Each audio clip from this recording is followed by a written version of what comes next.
Oh, hi friends, fellow turners. Richard Ford here, coming to you from Nova Scotia, Canada. Well, it's almost Christmas, 20th of December 2017, and like most of you, I expect I have one or two little projects still to finish. This is a piece of acrylic called Purple Pebble. It's very pretty, and my wife's favorite color is purple. And this is going to be a handle for a crochet hook for her. And I've been working with acrylics lately quite a bit. Really all my work in the last couple of months has been with acrylics. And I've learned a lot about how I didn't really understand acrylics before, and how to machine them and how to finish them. And I've learned an awful lot. So I thought it'd be an ideal time for a quick little video, or maybe three little videos, because there's three phases to this. There's the turning, there's the sanding, and then there's the polishing.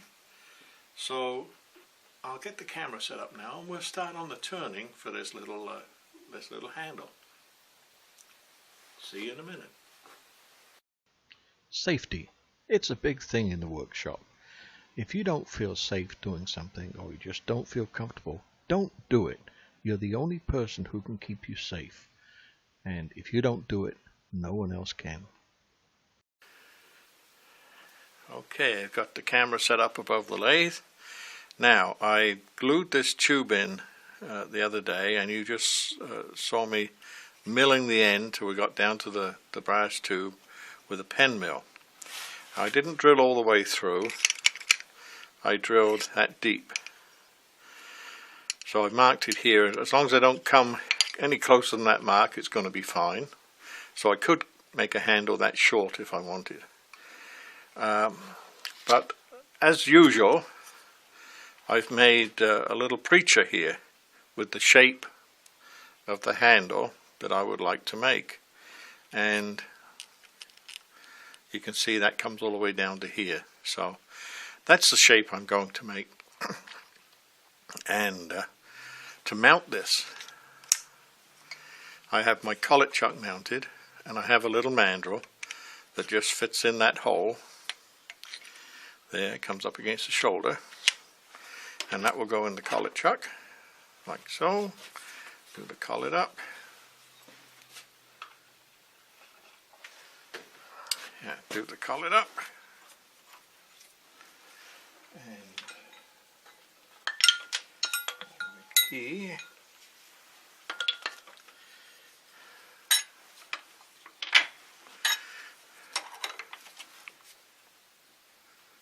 Yeah.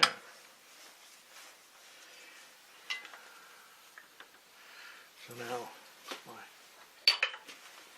live center and the headstock, and bring it up. How does that look? Oh, it looks good. Yeah. I'm just going to wiggle it to there. It's kind of central. Very good. So now we're all set to turn. Just kind of work the live center in. Bring the tool rest over. Big shield.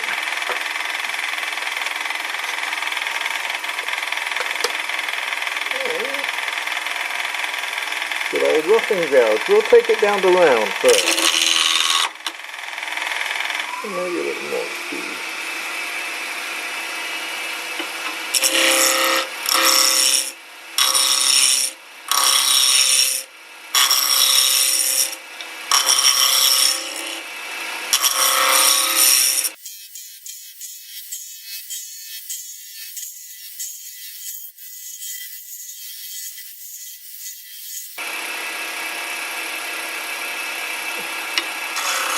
Nearly round.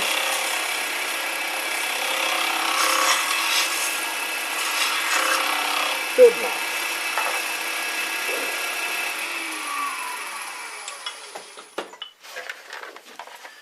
Now, it's almost round.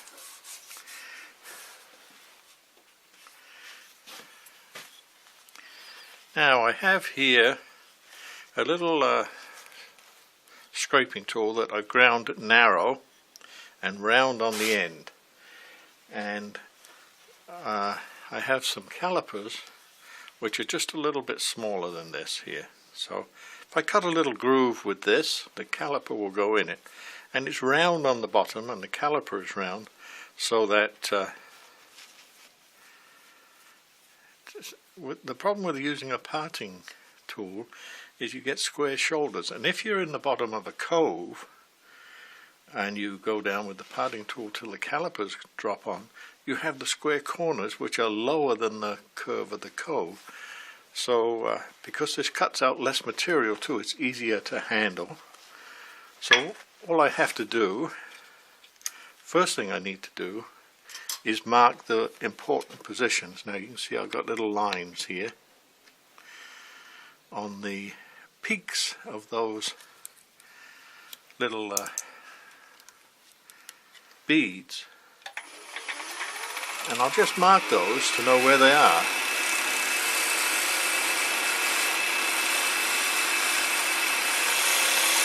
There's one, there's two, three. Now this is the bottom of a cove here, just in that area, and we got the peak of another. I know there's a special name.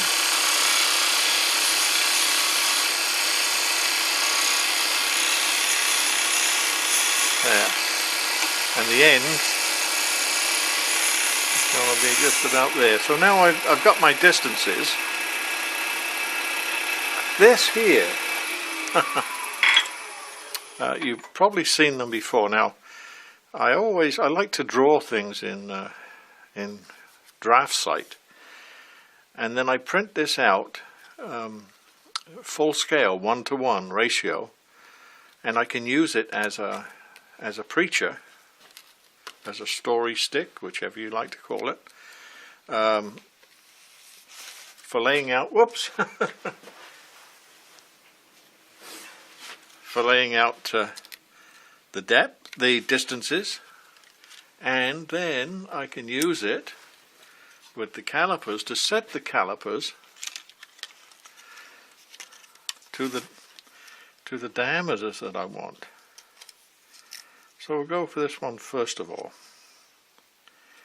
I'll just set the calipers by eye to that diameter there. That's the second one in.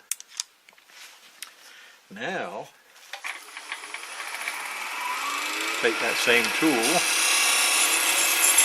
Now we're setting a diameter. And the caliper is running in the little groove there. And I just slowly take a little cut till the caliper just goes in. I have my diameter set now.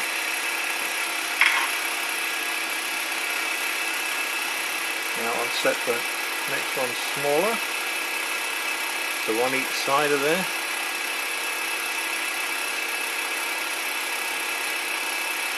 And what I do when I'm in production mode is I set up a series of calipers, and so I just have to pick the caliper for the first one and the next one and the next one. I don't have to keep resetting it as I'm doing here. This is a very blunt sort of tool, just a little scraper.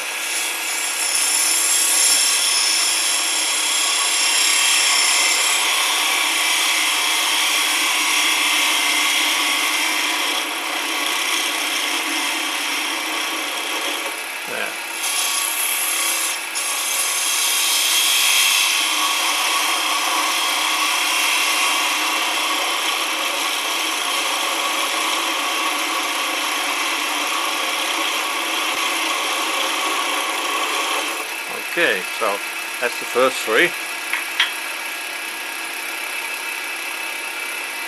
There's one step.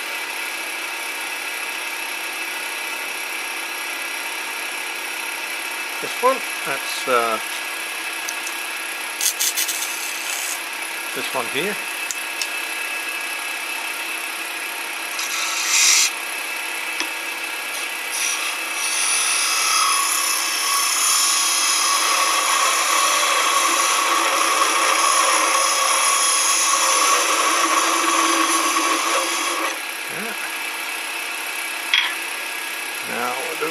on each side, which I think are about the same size. Yes, they are. Same size.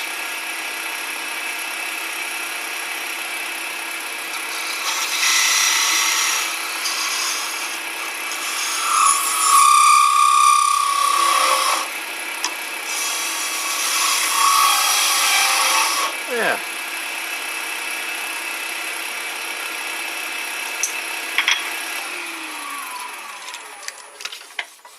So now, the nice thing about this is I've established the distances and the diameters. So now all I've got to do is blend this into the shape that I have here. Oh, I didn't do this one. Let's do that one. Missed it altogether. How's that possible?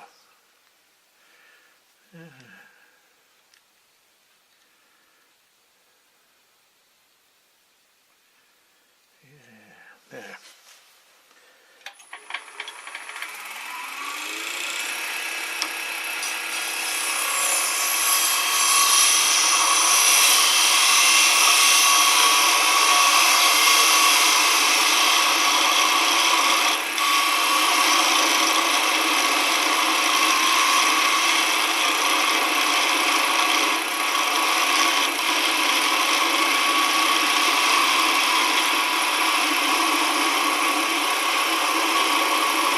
Yeah.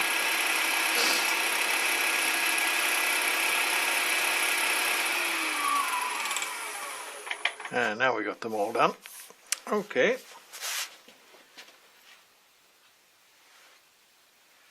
Now you use your favorite tool, whether it's a spindle gouge or a skew or whatever, to shape. And here's the big problem with this stuff, is that it wraps around the turning. Put the dust collector on. Sometimes it helps take it away.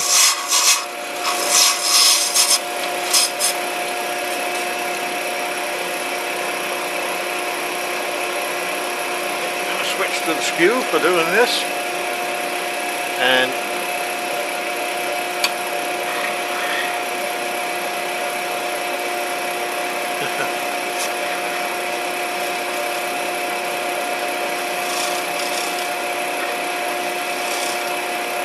Skew can give you quite a nice finish.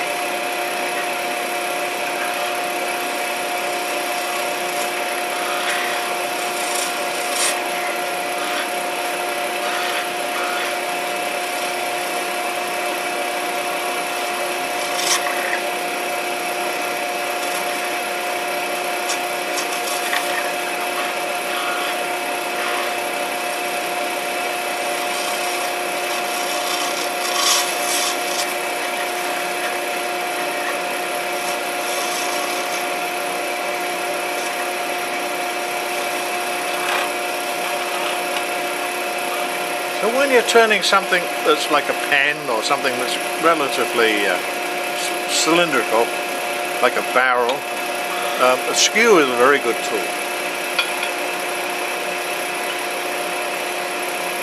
However, if you're into something that has a lot of curves and coves, this is a tool I've found very useful. It's like a skew but with a radius on it. And this is a scraper.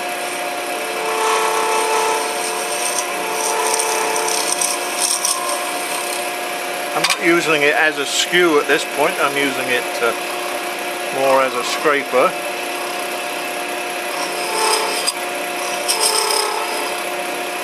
But you can see that it's very controllable.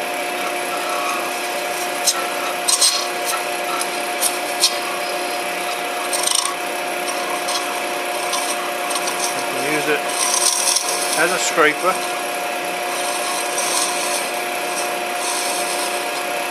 and it's, when I'm doing something with a lot of curves, it certainly has sort of become one of my favorite tools lately.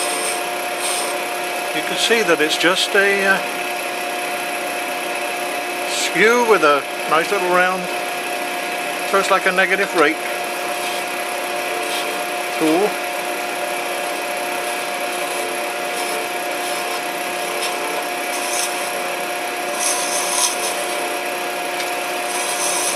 It's a very safe tool. When you use it flat, it's a negative rake scraper. Very safe. There's not no catching or digging in, or just take light cuts.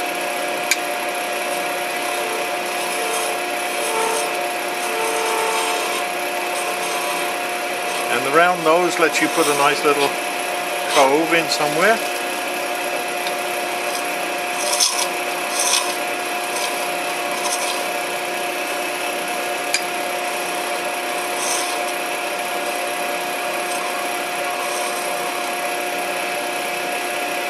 Now, of course, another one of my favorite tools, all-time favorites, is my little that's all. And where I have to make little beads, it's the perfect tool. This is a little tool that's like a little skew chisel on the end and a little V gouge on the side. You can see it has a little bit of a negative angle on the top. So now, down the side of here, that groove is the top of the bead.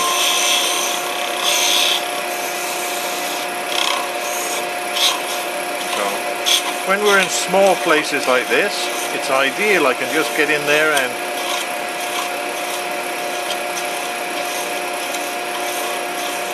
work it like a small skew.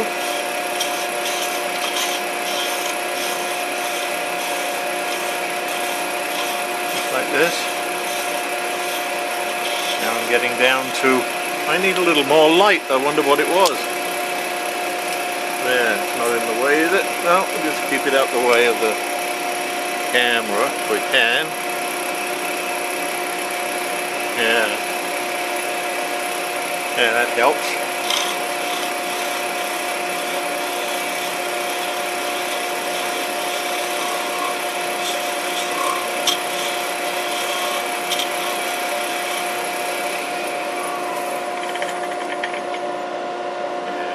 Down to the, yep. So now that's the top diameter of this little bead here, right? Just here.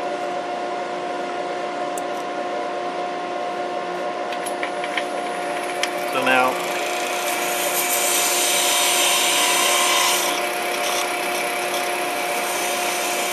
the side of the bead will be there.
what I found with this acrylic is you cannot cut it too fast because it will chip.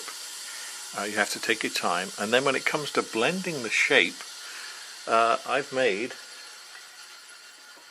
a couple of these little smoothing scrapers from planer blades, and they're 25 degrees on each side, resulting in a 50-degree included angle on the top. Now I take less off the bottom and more off the top, so that when they're sitting down on here, they are supported closer to the point. I can move the tool rest in and get them supported very close to the point. Now I like these to be level with the center, so just hold them level like this, and I can blend all those little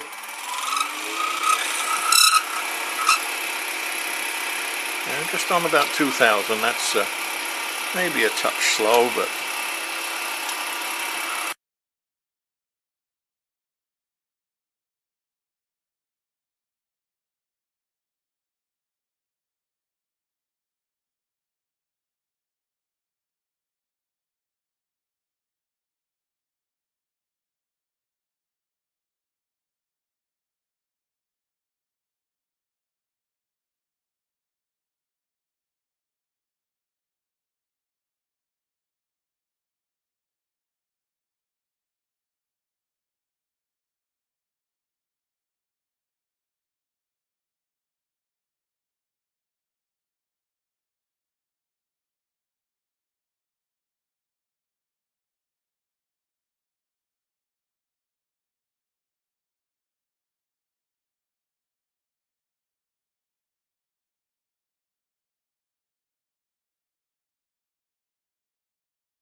I'm getting an awful lot of vibration.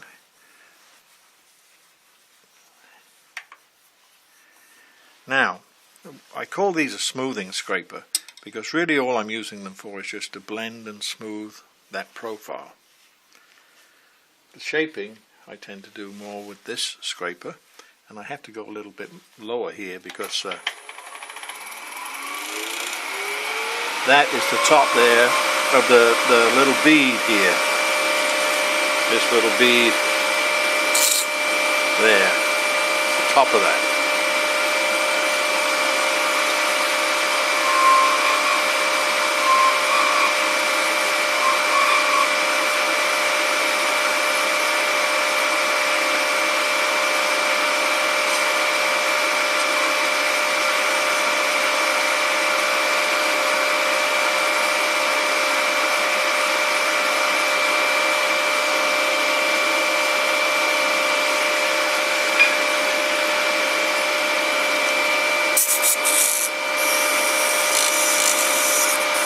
Oh, I lost one.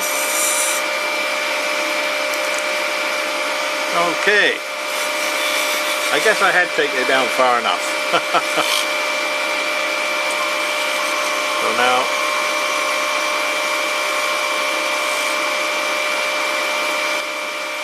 yeah, I have to cut the bead here.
Yeah.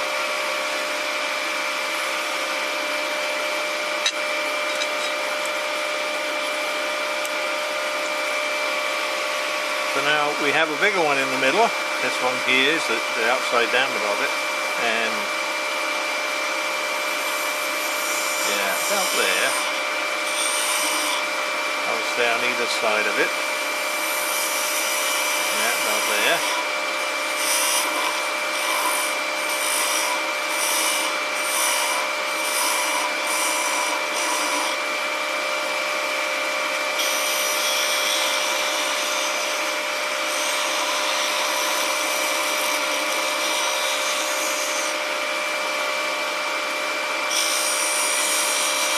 Bead here.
gauge there.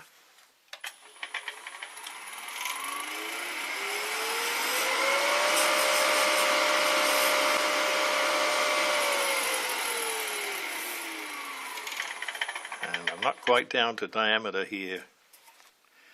You can see I never made it down to the diameter that I set with the little round nose scraper.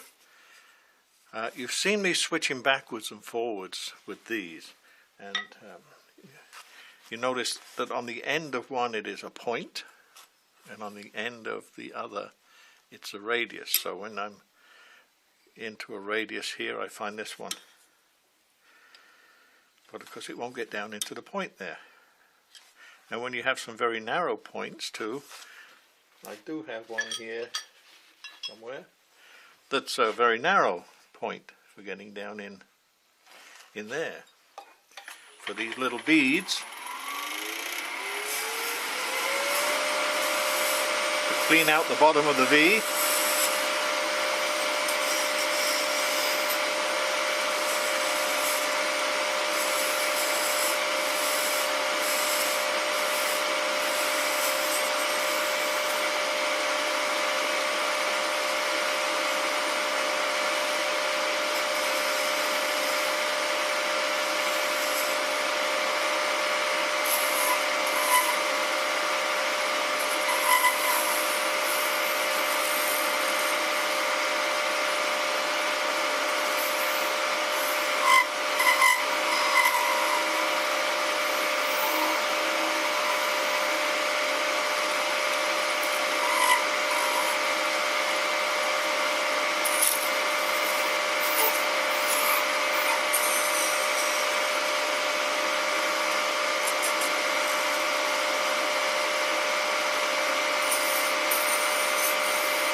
this one's a little bit big still.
flat here. I thought I could feel a little bump.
There.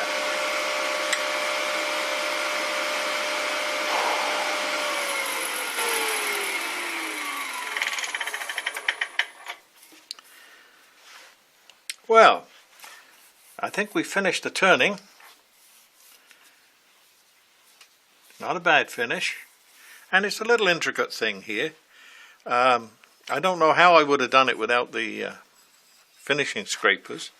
And one last thing I'll show you with these is to sharpen them. I have a piece of wood here with a handle. One side I have a piece of leather, it's a piece of belt, you can see the holes from the belt. And the other side I have some 600 grit wet and dry automotive sandpaper glued on there.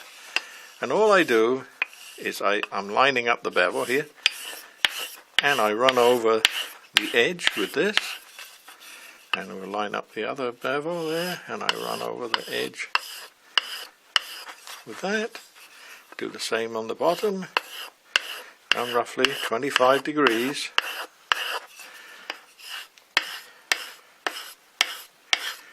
And then I'll finish it off on the leather.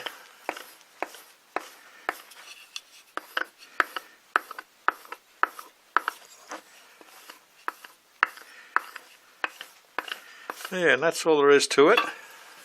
That's quite sharp now. I don't think I could shave with it, but it's pretty sharp. And it's just used as a scraper flat. So I ended up with 3. A little fine pointy one for getting down in these little beads. One with a round nose on it for following these kind of curves here. And one with a point for general kind of work coming up to a shoulder. And smoothing out a flat surface. So that pretty much concludes the turning part. Next we're going to sand it, and then we'll buff it. So I'll see you in a little while. I'll put a link to the next video on the end of this one.